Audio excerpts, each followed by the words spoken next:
2.3 Linear functions and slopes. Give the slope of the y-intercept of the line with the given equation, then graph the linear equation. All right, so let's scroll down. So first they want to, all right, so we're going to find the slope in the y-intercept, and we're going to do that by using the slope-intercept form, which is y is equal to mx plus b. Slope-intercept, slope-intercept.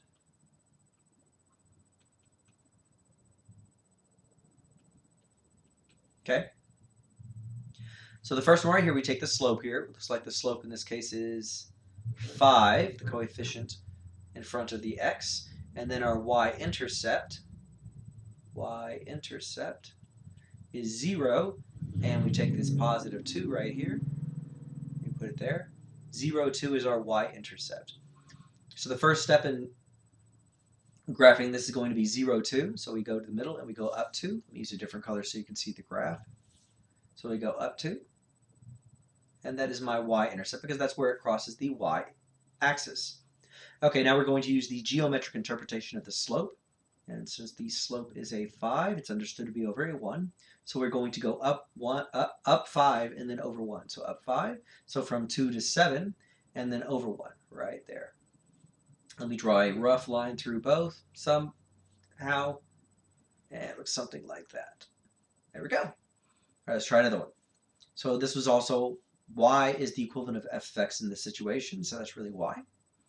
And what we get is our m. Our slope in this case is a -4/5. -4/5. And our slope our y-intercept is 0, and we put the +7 right there. You don't need 2 of those. There we go.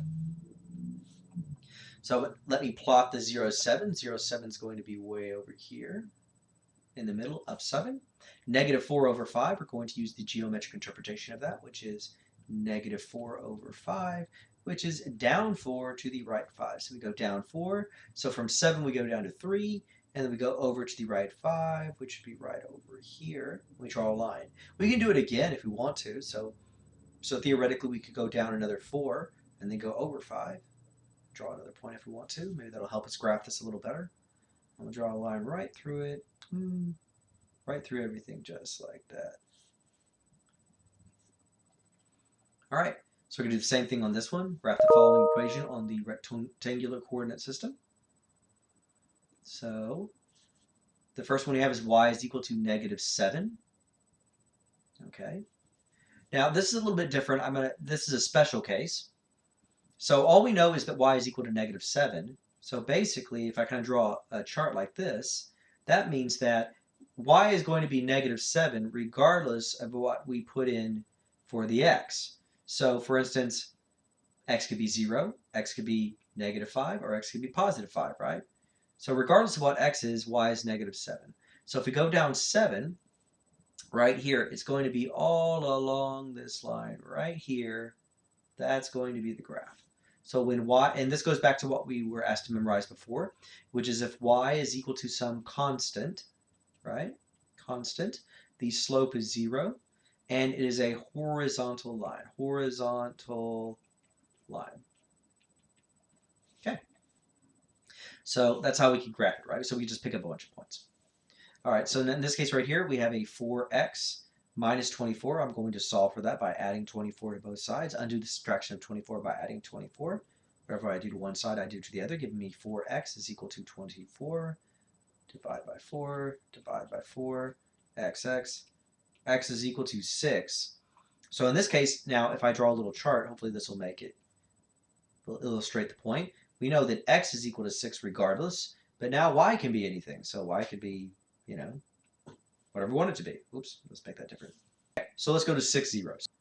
And we do that 6. So we go 6 to the right, and then we plot our point. 1, 2, 3, 4, 5, 6 right there. Okay. Now we also have 6, -5. -5 will go down here. And 6, +5 will be up there. And we'll just draw a line through it. The whole thing. All the way up, all the way down. That's supposed to be a straight line. And so we end up with a vertical line. And we kind of should have known this given that we were supposed to memorize x if it's equal to some constant, right? That means the slope is going to be undefined, and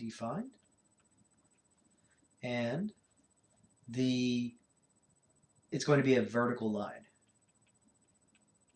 Use intercepts to graph the equation.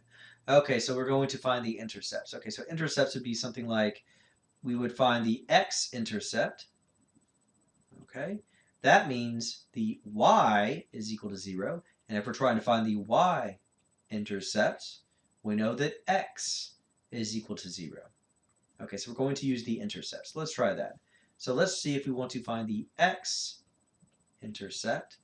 Y is equal to 0, so I plug it in. So I'm going to say 7x minus 3 times 0 plus 21 equals 0. And that gives me 7x plus 21 equals 0. Minus 21, minus 21. Cancel, cancel. 7x is equal to negative 21. We undo the multiplication of x by 7 by dividing by 7, and whatever we do to one side, we do to the other, leaving me x is equal to negative 3. So now we have an ordered pair of negative 3, 0. And we got our x-intercept. Now we want to find our y-intercept. So now we have to set x equal to 0. So now it's 7 times 0 minus 3y plus 21 equals 0, which gives me negative 3y plus 21 equals 0, minus 21, minus 21, cancel, cancel. Negative 3y is equal to negative 21. We undo the multiplication of it by negative 3.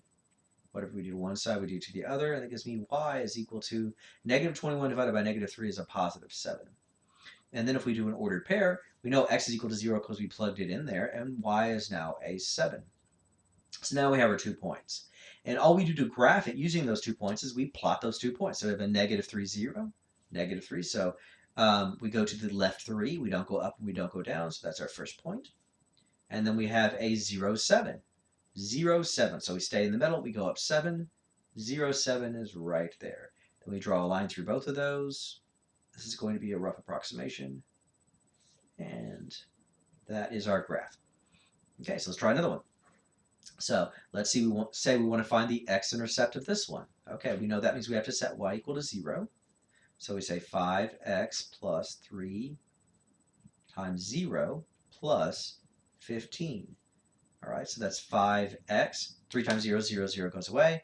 5x plus 15 equals 0.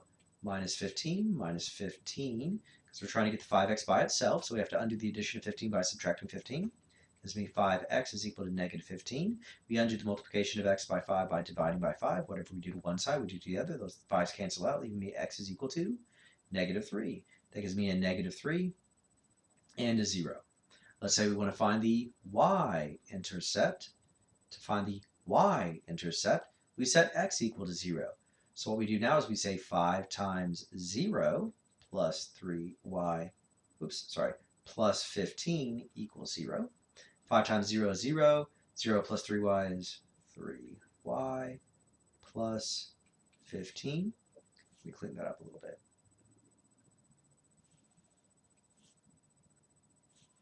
Equals 0. All right, we want to get the 3y by itself, so we have to undo the addition of 15 by subtracting 15. Whatever we do to one side, we do to the other. Gives me 3y is equal to negative 15. Then we undo the multiplication of y by 3 by dividing by 3. Whatever we do to one side, we do to the other, leaving me 3 is equal to negative 5. So we end up with 0, negative 5. So negative 3, 0. So negative 3 to the left, 0 up and down. And then the other one is 0, negative 5. We don't go up, we don't go to the left, we don't go to the right because it's 0. But then we go down 5 because of the negative 5. We plot the point right there. We draw a line through it. It's pretty rough. We end up with something that looks something like that.